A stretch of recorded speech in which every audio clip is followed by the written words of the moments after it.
Hi guys, welcome to tonight's webinar. Just waiting to get the all clear from the guys at FX Evo. Once you're ready, just let us know. Ready to go.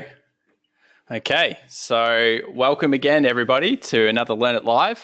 My name's Thomas Atkinson. As always, I'm joined with Tyra and Abella. Hi, everyone, and welcome to MACD and Stochastics to time market movements. Very exciting tonight. These are two of our favorite indicators that we can use in range-bound and trending markets, so we're looking forward to getting right into it.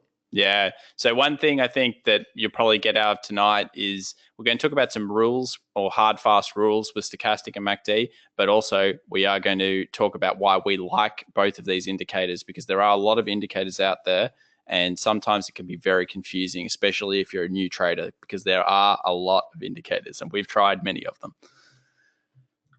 So just to get started, we'll just go through a general risk warning. I'll just read the first sentence and obviously leave it there for a few minutes so everyone can have a look, or a few seconds.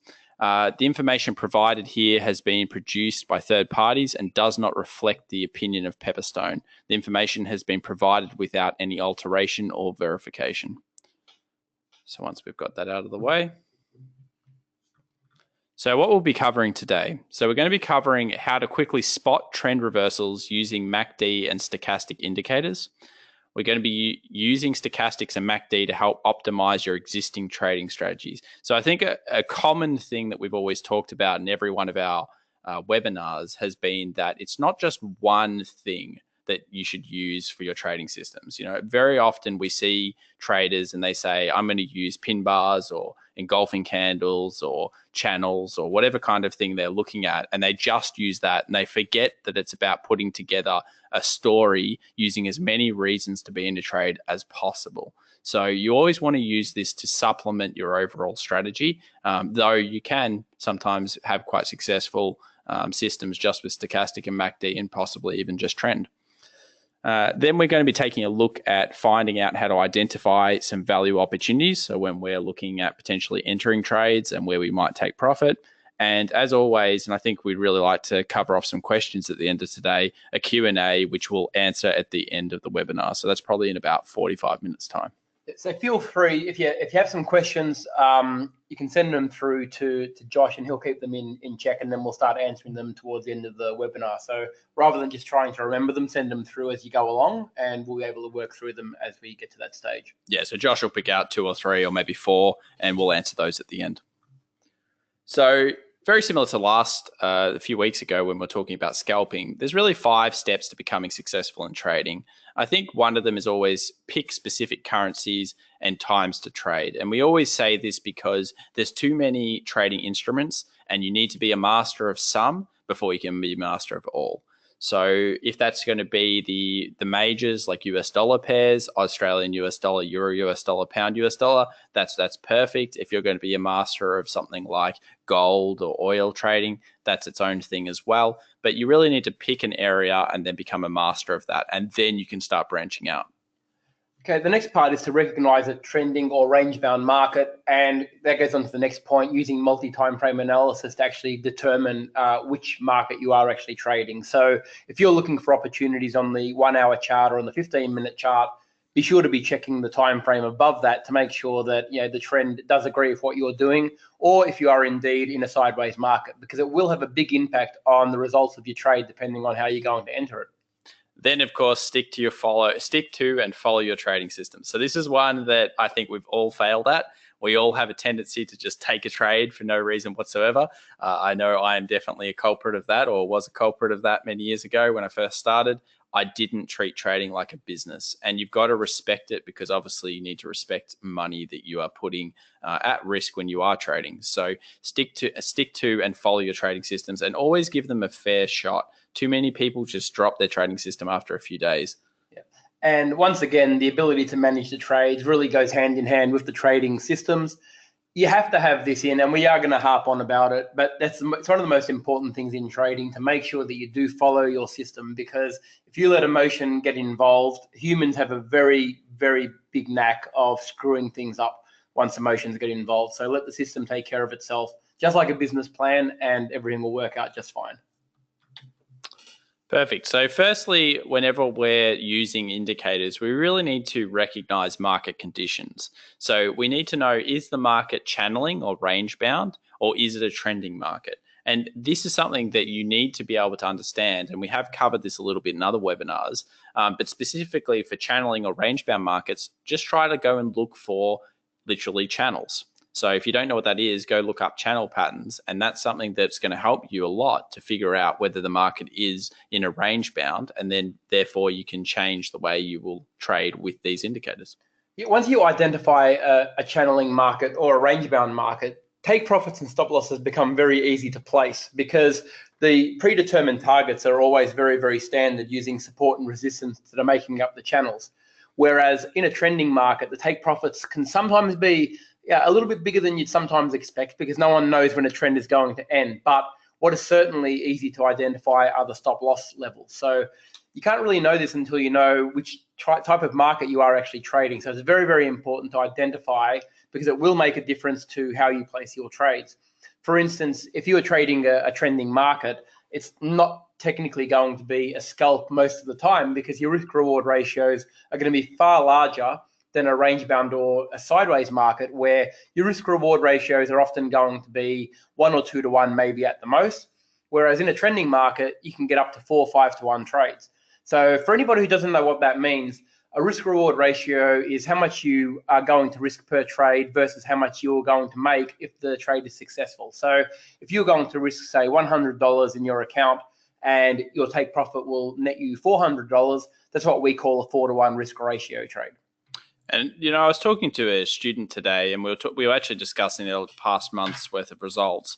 And it was interesting to look at the fact that when you actually break down their trading, it was actually quite successful. But what they were doing is they didn't have good risk rewards. So they were over trading a little bit too much. And what they weren't doing is they weren't setting first take profit zones and potentially scaling out of their orders. So always consider, look, risk management is a huge part of everything you do in trading. So let's get started talking about MACD or moving average convergence divergence. So Tyrone, this is one of your favorites. So okay, let's take over. MACD is definitely one of my favorite indicators, and for a very good reason, because it's actually very, very easy to read once you understand what the histogram is trying to tell you. So we can see here on the screen that we have a 12 EMA and a 26 EMA with the blue and red lines on the chart itself, and the histogram basically underneath the chart. That red line that we see going through the histogram is what we call a MACD signal line, and that's just a moving average of the other two moving averages. But we'll talk about that a little bit later. So really, all the histogram is actually showing us is basically the difference between the fast EMA, which is the 12, and the slow EMA, which is the 26. So as the histogram gets bigger, as we can see, as we can go through here, as the fast EMA, the 12, the red, accelerates away from the 26, you can see that the histogram, oh, hang on a second, let's go back. Got a little bit trigger happy on the mouse there, here we go. So as we can see here, as we have the moving average accelerating away from the slower one, the histogram is growing rapidly because what this is doing is actually measuring the gap between these two moving averages, okay? What that's showing us is the market momentum is strong in that area. And as you can see, price is actually reflecting exactly what the histogram is trying to show us. Now, as the histogram starts to get lower, the fast moving average starts to approach the slow moving average, okay, until it eventually crosses. So the easy way to identify when you're in a positive market is when the histogram is above the 0 line, which is here on the MACD indicator, the fast EMA is above the slow moving average. And when it's below the 0, the fast moving average is actually below the slower moving average. Okay, so just at a glance, we know straight away where the fast and slow moving averages are for this particular chart.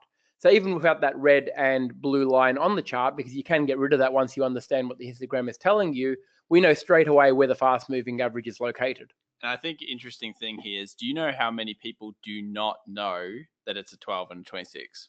I would say 75% of people. It's that bad. And the majority of people, actually, you'll find the majority of people that we talk to don't even know what the MACD indicator does. All they know is that they're either trading a divergence or a moving average out of the histogram, as we can see with the red line. But knowing why the histogram is forming is really, really important, because if you are trading a divergent signal, for instance, when we look at this mini Adam and Eve double bottom here, we can see a very big divergence in the MACD. Now, on paper, you could just say that's just a divergence trade and you'll take it and that's all fine. But understanding why the histogram is so much deeper here compared to here is telling us that when the market has approached this level, the moving averages have come closer together, which means that the momentum that was here pushing down and heavy with the fast moving average accelerating away quickly from the slow moving average is nowhere near as strong in this area. So really what that's showing us is that a reversal in the market is imminent. So one of the reasons we use MACD and we like MACD is because we know the big guys that trade out there use it.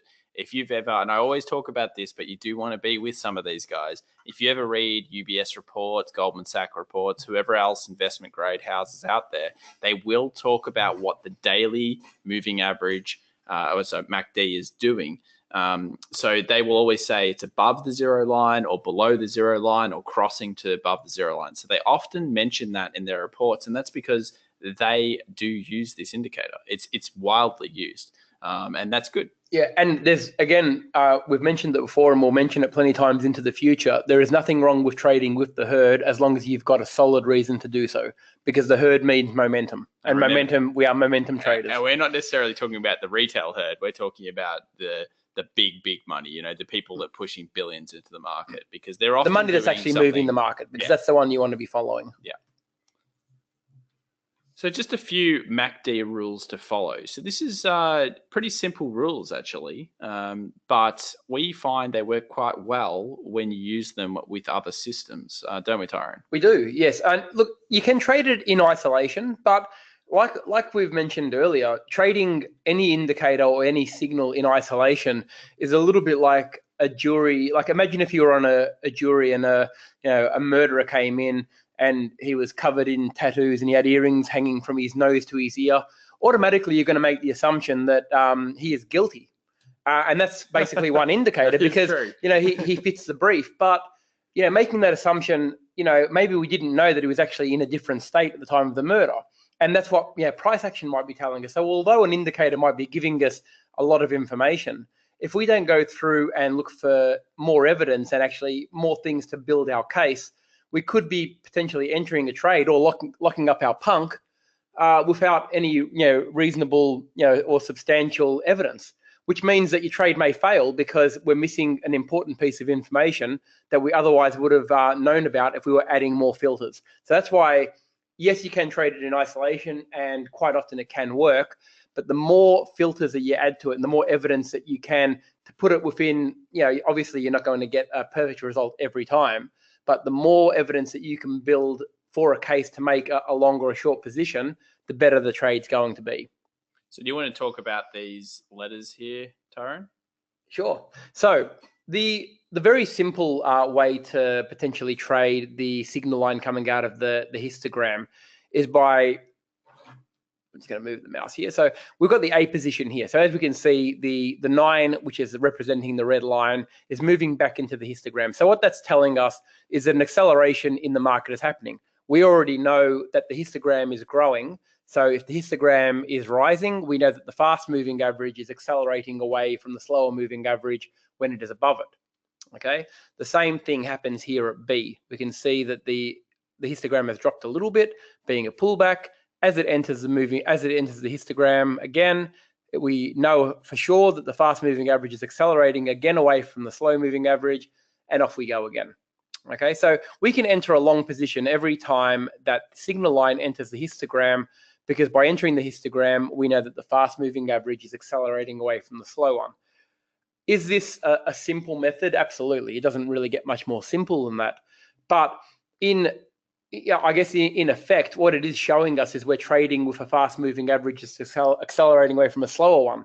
So although it is simple, it becomes effective in most markets because market momentum is on your side. Let's take a look at G. I think G is probably a good example of this.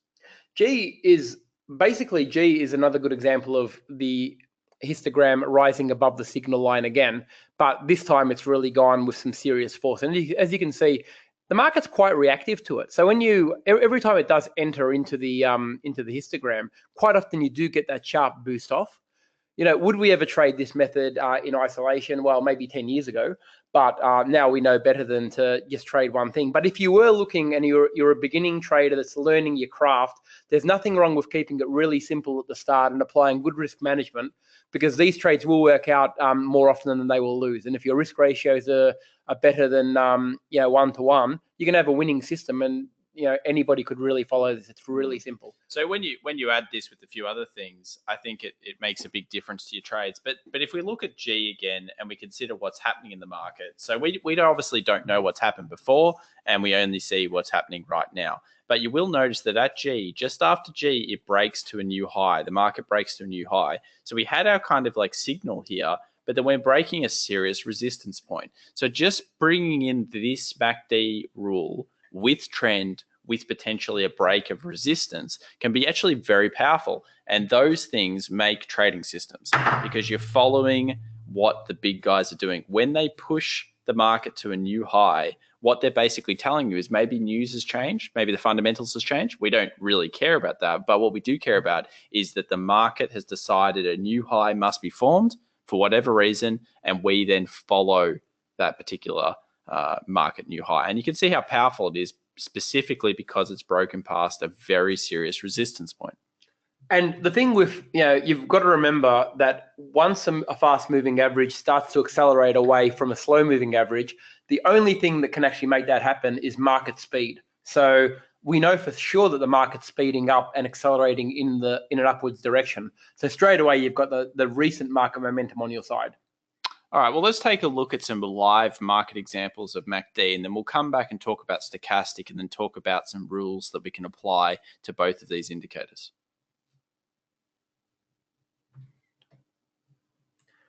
Okay, so here we've got the Euro US dollar daily, and I think we'll use this one.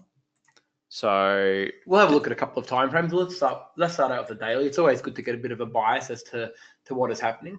Now, given what we've just talked about, can everybody see? What I might do is I might just draw some resistances that happened previously, and I think those two are really good. Okay, there we go. You take over, Ty.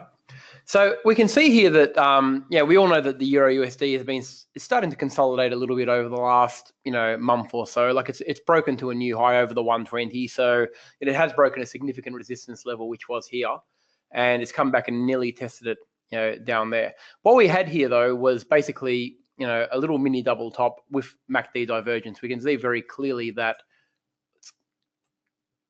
just up there. Quickly pop it on just to give you a bit of an example of where the MACD is in comparison to where price is. Okay, but what we can also see is that the market has definitely started to consolidate in this area. Okay, and the MACD has been slowly but surely dropping down all the way. Now, although it's not below zero yet, it's getting awfully close to it. What is that telling us? That the fast moving average has completely slowed down from this point here when it first reached this new high or recent high, and has been progressively getting closer and closer and closer to the 26 moving average, showing us that the exhaustion in the market is very, very evident. Okay, so the momentum that the market had through here has definitely slowed up a lot. Okay, and the histogram is showing us that instantly without even having a moving average on the screen. Now, what will happen when the MACD gets below the zero? We know instantly that the 12 has crossed below the 26, and potentially changing what was an uptrend into a downtrend on the Euro USD daily. Another thing I want to look at is I want to think about, well, everyone probably now knows what the daily trend is, but let's just have a look at this chart, and I'm sure many people will know, well, it looks like a bullish trend has happened at least over the last, well, pretty much 6 to 7 months.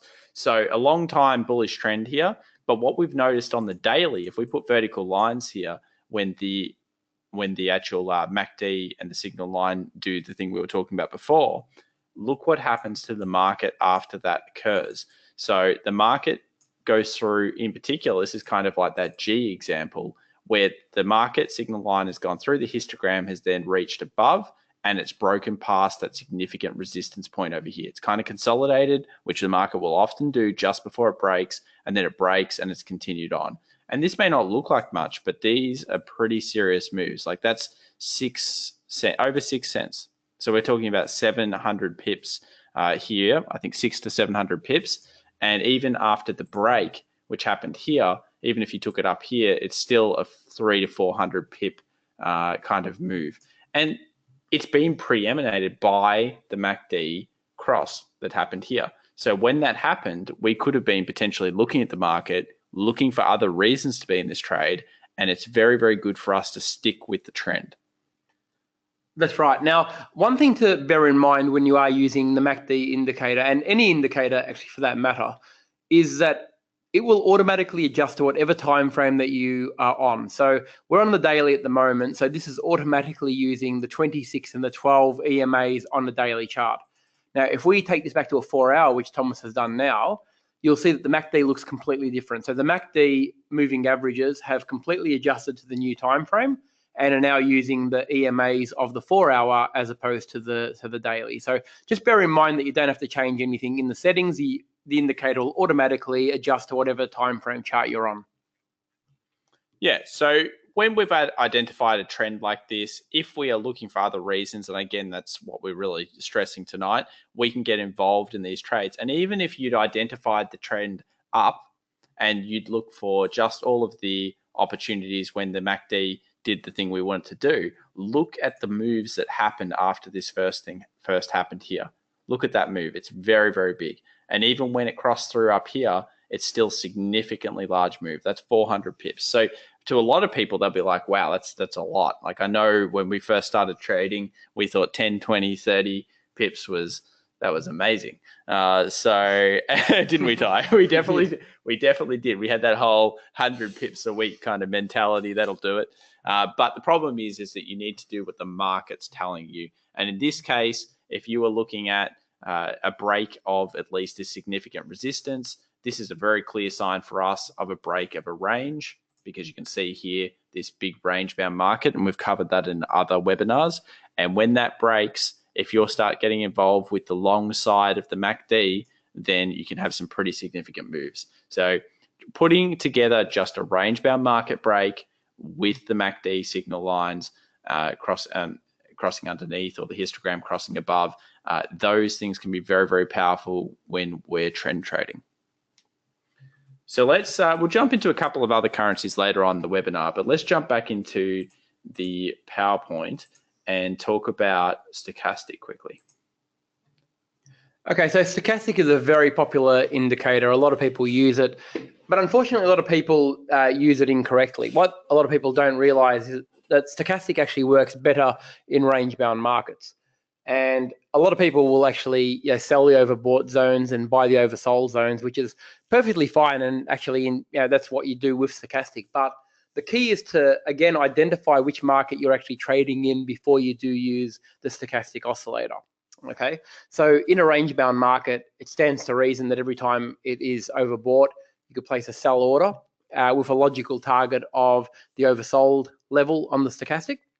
And as you would do in a sideways market, you would buy in an oversold zone and potentially close that trade out when the Stochastic oscillator moves into the overbought zone. Now that works very, very well until it doesn't. Okay, so in a sideways market, that will work a treat, and it could last days, and sometimes it can last weeks, depending on what chart you're looking at and what range bound effect it's having.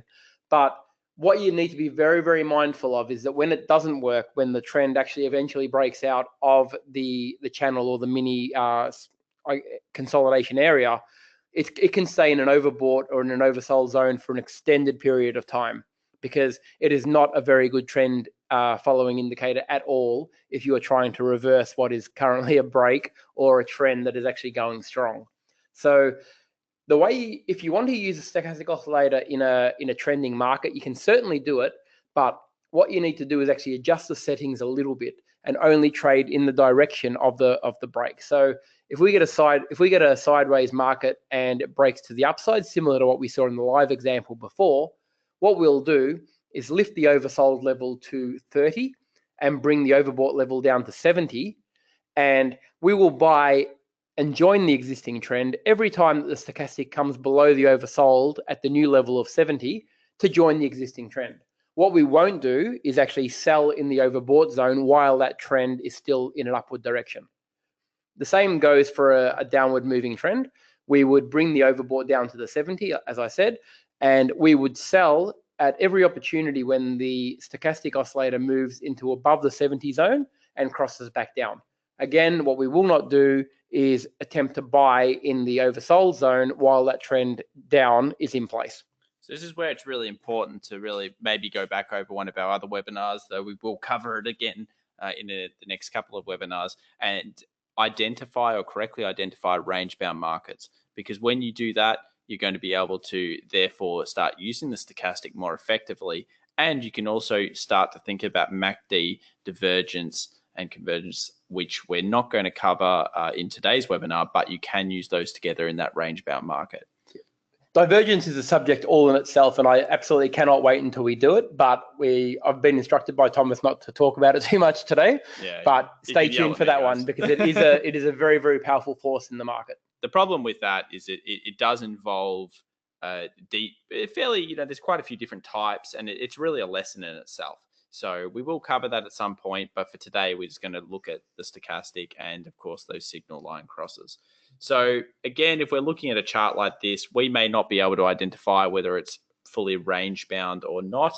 But one thing is if we did have a channel, let's say up here, where these resistances are and these supports are, you can see that effectively if we'd bought the market here and then we had sold it at the top, look how effective that move is. And then we sold it here and potentially waited until it moved back down to the last low, we might have two effective trades. So in a range-bound market, when you identify a channel, this is a serious trading beast, I guess I'd say. It is, and it will last, again, it will last as long as the channel lasts, and it will give you, for those who first start out trading and come across a channel and trade stochastics, they will think they are the bomb and they've got the golden goose.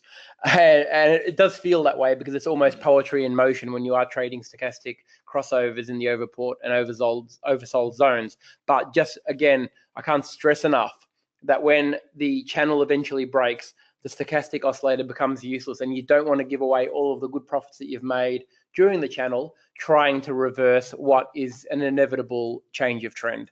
So just be mindful, be very, very careful about knowing the market that you are in. Yeah, so when you've identified things like range-bound markets, you obviously then can consider using this stochastic and of course that MACD divergence when you learn about that later on. So let's have a look here at a few different, I think probably US dollar yen might be a good example here. So US dollar yen, if we look over until recently, was kind of in a pretty big range-bound market. So we had a resistance up here at the highs, and then we had our support down here, and we can really identify it pretty much in a range bound at around this point here. So every time it came down here, we could be looking for buys, and every time it came up here, we could be looking for sells. Now, this is a drastic case, obviously, on a daily, but you can use this on many different time frames. So you can use this on an hour, a 15-minute, a 4-hour. It's just easy for me to see the daily examples because I know they're there, and daily is one of my favorite trading charts because it allows me to easily look at it, and I could work at the same time, and I can also cover a lot more pairs when I follow a daily chart. So if we're just looking at the stochastic side of things, when it comes down here, if we ever get the oversold side, then we can look at basically buying the market. So if we check out just here, we had it just about tipping down into the oversold. If it had done so, we could have bought it here. And then, of course, we'd be aiming for around 80% of the move back to the peak. And then up here, we had the overbought, which was here. We could then sell this with about 80% of the drop. So this may not seem like much, but if you're getting a 580 pip move, and realistically your stop only has to be above the last kind of highs, here, because of the market, I would have used this as the stop. because once it did get over here, but you're talking about a 90 pip, 100 pip, very conservative stop. You can make them smaller for a serious gain of about 500 pips plus.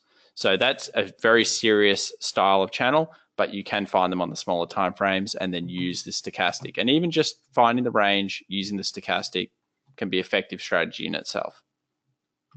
So the great thing about these two indicators and why we've bundled them up into a little mini package here is that they often give you, well, they don't always give you the exact signal that you're looking for, but when they do, the great thing about them is that they're actually generating their signals from two totally different elements. So we know that the MACD is using EMAs, the 12 and the 26, to basically generate the signal of the histogram, which is showing us the distance between the two. So that's basically showing us one level of market momentum.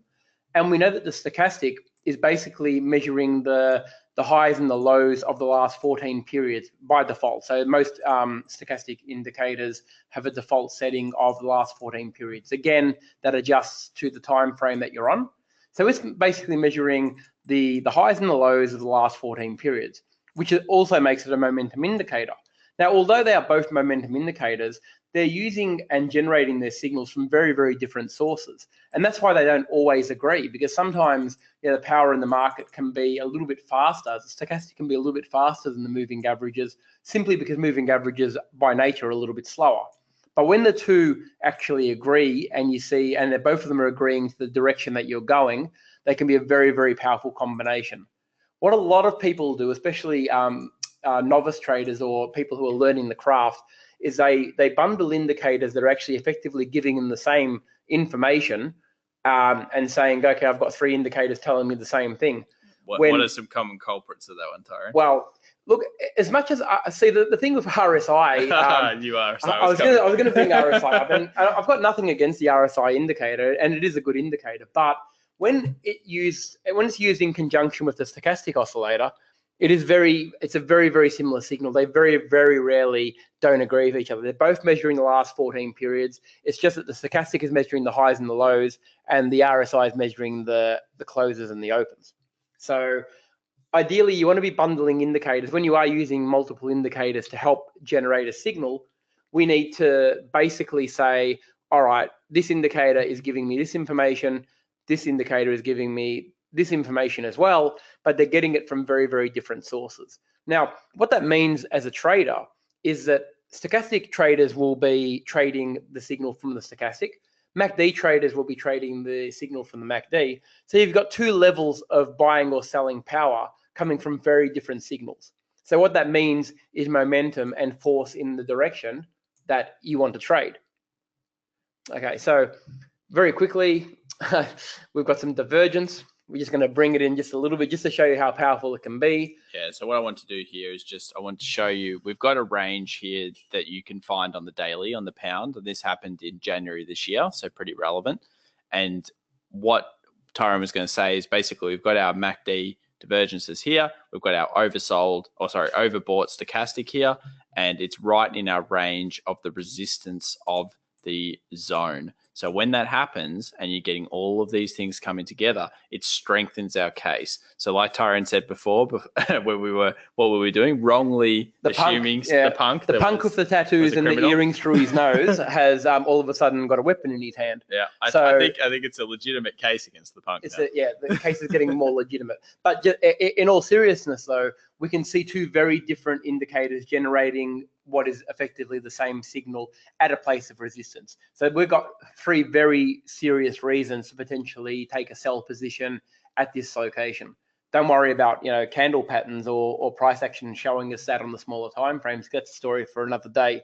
But in this instance, even on this time frame, without doing any other analysis on any other multi charts or time frames, we can see that we've got three very legitimate reasons to sell down. And that's the key. Remember, we say, and we're going to continuously basically push it into everyone's minds, treat trading like a business. Until we did that and followed our own rules, we were not successful at trading. It is absolute that you will not be successful unless you treat trading like a business. And by using the rules and by saying, okay, we may need all 3 reasons. Maybe that's our rule. We need to find the range-bound market. We need to find the MACD, divergence, convergence. In this case, we need to find the stochastic being in the overbought, oversold zone. And once we find those 3 things, that gives us enough points or enough reasons to be in that trade. So I always say to people, and we'll go back into the slide quickly, if we're going to build a system or we're going to have a successful trading system, we need to keep things constant. So if we're building a strategy, we're using these indicators, maybe we build it something like this. We have 100 points basically possible. We need at least 3 things to place the trade, and we just print it out, laminate it, put it on our desk, and literally just use a texter, and then you can rub it off later just to say, did I use that? Yes. Did I use that? Yes. Did I use that? And it keeps you more accountable. Now, as much as people probably think what a waste of time that is, I can do it in my head and I know what I'm doing. It is not a waste of time. I can promise you that I don't even know what happened. We've trained many traders now. We've trained them to trade. We've trained them into systems, and the most successful, I can assure you, are the ones that keep notes, the ones that actually go to the trouble of making this, because this is truly like a business. And if you don't trade trading like a business, you are going to get burnt. Now, I just want to interject. I hate picking on that guy that I was talking to today, but the one thing that, was very clear from him is that when he was placing the trades, he said that I kept saying, well, why did you take this trade? And there was probably 70% of his lost trades. He's like, oh, I didn't do a trading plan for that. And I said, wow. I said, so basically most of your losing trades are all trades that you didn't do a trading plan for. And I know it's very easy just to say, treat it like a business. And I often get asked, well, how is it a business? But you've only got to just put it back to, a real world situation. If you owned a milk bar and the Paul's truck came with all of the milk and said, do you need any milk? Are you going to just accept whatever he wants to give you, or are you going to check your inventory? That's how you treat it like a business. A business will always go and check how much milk they've got, how much, when's the expiry on what they've got, how much do they need for the next week. It's no different in trading. When you're looking for a long position, you don't just say the milk truck's here, so we're going to buy. We're going to look back and we're going to look for reasons why we need, a certain amount of milk, why we need to buy this position, why will the market go up? Are there, many traders on the other side looking to short this market? Why are they looking to short it? Why is the Paul's truck selling his milk, $100 cheaper than he was last week? Is the expiry date nearly gone? You need evidence. A business runs that way, and trading strategies run that way, because at the end of the day, this is real money we're talking about. We're not talking about demo accounts. Like, I'm sure many people are probably just trading demo accounts now, but you need the confidence to, as much as fun as trading is, you do need to eventually go live. And when you do go live, you need to do it with the confidence of having a system in place that you can follow, that that if you follow the rules, you're not going to let human intervention screw up your trades. And the only way to do that is to have a trading plan. And this little simple building of a strategy, even though it's only 4 points to follow, if we get 3 of the 4, we've done some, enough analysis to say we've got a legitimate reason to go long or to go short in this position. Now, there are many other elements that you can add to make the point system even bigger, and we are going to go into that in more detail in following webinars. But even this simple, for those who are just starting out, even this simple strategy can put you in the right place, because you need a minimum of 3 things to actually go right for you before you actually place this trade. Okay, so again, you can see why this system would fall apart if we were using indicators that actually didn't complement each other, but actually just replicated what the other one was doing. Yeah, so if we have that RSI in there, if RSI was there instead of MACD, the stochastic indicator and the RSI indicator should only be worth probably 15 points each, because they're giving a very, very similar signal. And anybody who doesn't know what I'm talking about, all you have to do is pop an RSI indicator next to a stochastic indicator, and you'll see that the movements can be very, very similar. Yeah, and we definitely fell into that trap many years ago. So treat it like a business. Here's some rules. You can add your own favorite kind of systems to it as well. Just think about it. And if you want to put patterns in something like this, or you want to put other trading strategies along with it and add the points to it, I definitely say you should. But one thing I will say is probably don't go past about 7 or 8 reasons. because at that point you're overcomplicating your system. It's analysis paralysis, and you will not take any trades because you'll have contradictions everywhere. Yes, and then you might become an engineer, dare I say it. I only say that because they often cannot pull the trigger and get into the market. I found it very, very fascinating. They always have two ways of looking at things.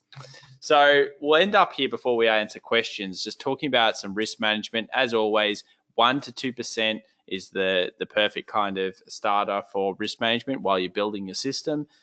Obviously, do not basket trade. We always talk about this. If you're trading 3 yen pairs at once and they're all in the same direction, you are if the yen goes backwards, all of them are gone. So yeah. So the 1 to 2%, it's there for a very good reason. It allows you to basically not worry about the trade that you're in going wrong on you, because if you start interfering in trades that you've got in the market and taking them early, you're going to completely blow up your percent ratios on your system. So you've got to let trades play out. Okay, if you're risking 10 or 15% of your account on every trade, you're going to lose sleep. You're going to take trades early. You're going to take them out well before they take their profit. So always just trade with the small amounts, and then when you get really confident, you can potentially up them a little bit. And you can also build scaling into your risk management as well. So basically follow your built-in strategy. That's the perfect way to really approach it like a business. And I guess what we'd like to do now is answer some questions. And I think next time when we do a Learn It Live, which we'd really love you to attend, we'll probably jump into some actual pretty recent charts, and we'll apply a lot of the actual learnings of that day into those recent charts. I'll try to find, there's not always perfect examples, but we'll try to find one for you next time. So Josh, are you there? Any questions from the crowd? Yeah, we do have a couple here. First and foremost, is there an ideal time frame for best results? Ideal time frame for best results, was that the question? Yeah. Yeah, I think the ideal, it depends obviously what you're doing. If you're a worker and you're working a 9 to 5 job, you're going to have to focus on the daily. And I think daily time frame is very, very good. If you have a little bit extra time and maybe you can put an hour to 2 hours into the charts a day, I think 4 hour and then maybe even 1 hour is pretty good. What do you think, Tyron? Yeah, look, the 1 hour and the 4 hour, do take a little bit more maintenance than the daily does. The daily is really good because you can do your analysis at the start of the week and potentially, not miss a trade opportunity even in 3 or 4 days. Whereas the 1 hour and the 4 hour can change down a little bit. But if you're asking us which are our preferred charts that we trade personally, it's definitely the 1 to 4 and the daily charts. And just think of it logically. The biggest money, we want to follow that. If you're a trader, if you're employed by Goldman Sachs, you might work 10-hour long days, but you're still not going to be looking at the 5-minute, 15-minute charts. And the important thing to remember, especially when you're using indicators, is that a 5-minute chart with an EMA that's accelerating away from a slower one is probably not going to go a long way. Whereas on a daily chart, it's quite a significant signal if the fast EMA is moving away from the slow EMA. And if you want to follow role reversal and swing trader kind of things, 4 hour daily, really good time frames. What's the next question, Josh? Okay, next question here is, can we leave the indicator levels at their default levels or should we tweak them? Okay, yes. So should we tweak indicator levels? So basically, should we change the indicators, Ty? What do you think? Okay, here we go. Look, we have done a lot of research on this, and we used to tweak them all. And what we found is, and we've put them into automated trading systems to try and optimize, the best results to see which one works best. And what we concluded was that what everybody else is seeing is actually more important than tweaking a magic number. So when we're using default settings like the 12 and the 26 and the 9 for the MACD, we know that the majority of the world's traders are using the same thing. Because all the software has that as a default. Exactly right. As is the 14 period on the stochastic. So we like to stick to for that very reason, we like to stick to the original numbers, because we have tried all of the others. And look, occasionally you're going to get, maybe a better entry, or, the MACD is easier to tweak, admittedly, than the stochastic, because, you're only changing moving average numbers. But I like to see what everybody else is seeing, because if I'm the only one seeing it, it does reduce the chances of its success. Whereas something that's very, very clear for the world to see, is more likely to work out. And we've definitely tried many different numbers. In fact, we've optimized huge ranges. We built computers just to optimize, and we might as well have just built those computers to, you know, play computer games, because it really didn't make any difference. In fact, it was probably a deterrent towards the end. I think we wasted probably a good year on that. Yeah. But anyway, yeah, there's your answer. Any others, Josh? Yeah, we do have one more here, and it's more so for you guys. Do you offer training courses in some of these key fundamental aspects of trading? Yes, we do, definitely.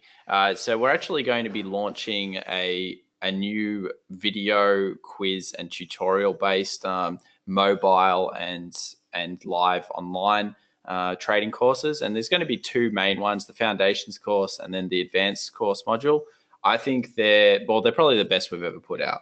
And we put about 18 months into them.